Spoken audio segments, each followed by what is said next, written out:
نعم. والفكره اللي طلبنا يعني السيد الرئيس الجامعه ولي زوتوريتي كازابلانكا هو يساعدونا باش نجبروا مستثمر اللي يكون انستيتيوشنال، اللي يكون يعني عنده واحد الصبغه اللي ماشي خواص. يعني واحد الشركه اللي غيمكن تمشي معنا على المدى الطويل. يمكن حنا كلنا غنموتوا وغيبقى الرجاء وغتبقى هذه الشركات.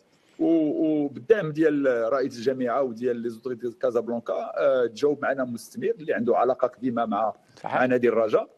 والفكره هي ندخلوا كنادي يعني لا مارك ولو لوغو ديال الرجاء يمثل للشركه، وكذلك يعني يمشي ميزا ديسبوزيسيون حيت اللوغو كيبقى ديما ديال الجمعيه، والليكيب بروفيسيونيل ولي جون ديليت اللي عندنا يدوزوا للشركه. وقيمنا كان واحد التقويم ديال هاد لا فالور ديال هاد يعني لي زابور اللي غديرهم الجمعيه، وقومناهم بواحد 100 مليون ديال الدرهم.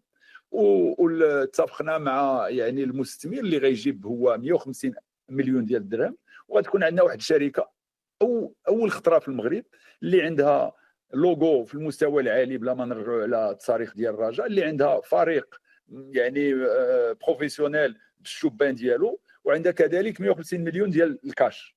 وفي نفس الوقت هذه الشركه الجديده غتاخذ لا جيستيون ديال لاكاديمي وديال لوازيس، وغيكونوا عندنا هكذا جميع المعطيات باش نخلقوا نادي كبير بصفه منتظمه. ما خصناش نربحوا الشامبيونا ولا نديو وين كوب ونمشيو في 3 سنين ديال عاوتاني لونديتمون. خصنا نخرجوا من هذه الدوامه هذه، ولهذا حنا كنقولوا هذه قطيعه ماشي فقط نادي الرجاء، قطيعه للكره المغربيه ان شاء الله باش نمشيو للطريق الصح.